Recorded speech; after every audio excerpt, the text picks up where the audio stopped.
people died of consumption, they still found their key light and their makeup was flawless. Right.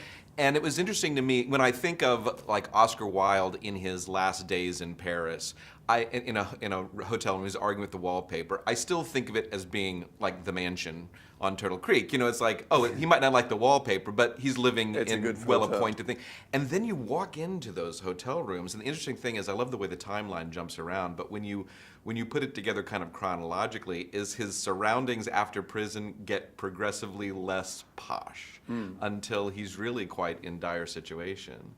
And I thought it was interesting how you had that progression that, you know, as he's getting older, as he's becoming more dependent on, you know, drugs and alcohol and so on and so forth, and his financial situation, his surroundings become, and it puts you in a mindset of like, wow, that's what it's really like for him. Not this Hollywoodized idea of what his last days must have been like with, you know, Cornell Wilde playing him or something. Right. Well, I think that's great. That was what I was hoping to get across. I mean, it's difficult in a way because the hotel room isn't is a reasonably nice hotel room in a way. But yes, he did. He died not in poverty, but in with very restricted means, I suppose. Right. One of the things that was interesting to me about the movie, and it's always, I suppose, interesting, is I didn't pay careful attention to the poster ahead of time, and there are no opening credits. And so it's just interesting every so often you're like, oh, there's Colin Firth. Oh, there's Emily Watson. Tom Wilkinson shows up in the last 10 minutes and steals the movie for all intents and purposes. How did you happen to get did that help you get financing, getting those people involved? Or Well, did the they, financing is all about who you've got in the movie, so I had to have them. And the fact that they, you know, stuck with me and did the movie that's the reason the movie got made. Right. And in terms of the credits, I think that's what's exciting about not having credits at the front. Absolutely. Because then everything is a fun surprise.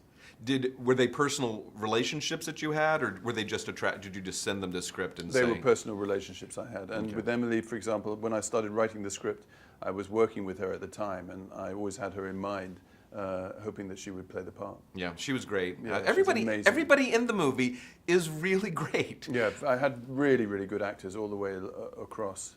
What was it like for you? I mean, first of all, I'm going to step back a little bit and say you are one of the handsomest men who's ever been in movies, in my opinion. Oh, thank you. I first saw you in Dance with a Stranger, was Right. it? Back in college when I was a in long college. time ago, yeah. Long time ago. And I mean, I don't know, what are you, 6'4", something like that? You're tall, you're striking, and yet you show a beautiful Oscar kind of like late in the movie when he's narrating to his sons, the Happy Prince or whatever. Right.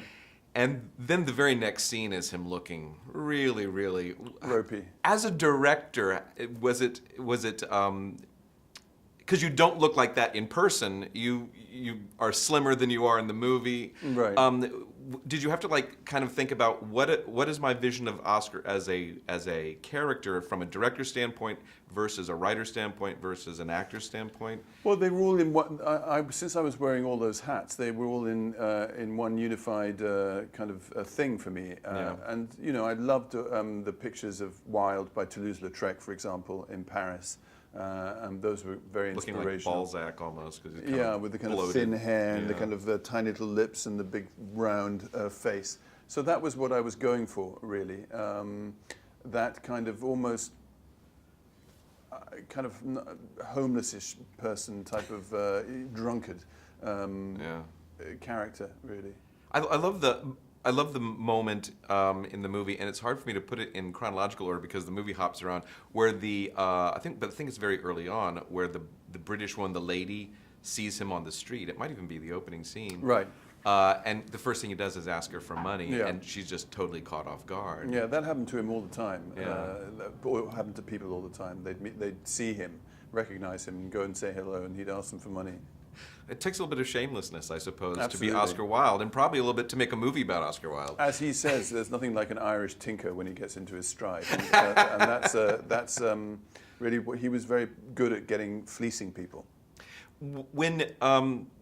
when you were writing the script, how much like research did you do, and how much of it was just osmosis from having learned things about him over your career? I did a lot of research because he's an easy character to research in a way. There's so many books and there's so many letters, and you really can find out what he was doing at any given point in any given day.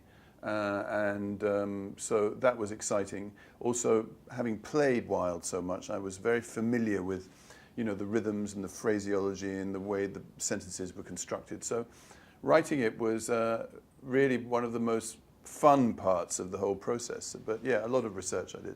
I've always felt personally, and I don't know why this is, that Algernon Moncrief is Oscar Wilde. I always think of him as being like the stand-in. Whenever I see that character, that's my favorite play of all time. Right. I think Lady Bracknell is like the greatest character. I think you could stick, she's fantastic. A pig in a frock, and if it could read the lines, it could give a good performance because it's such a perfectly written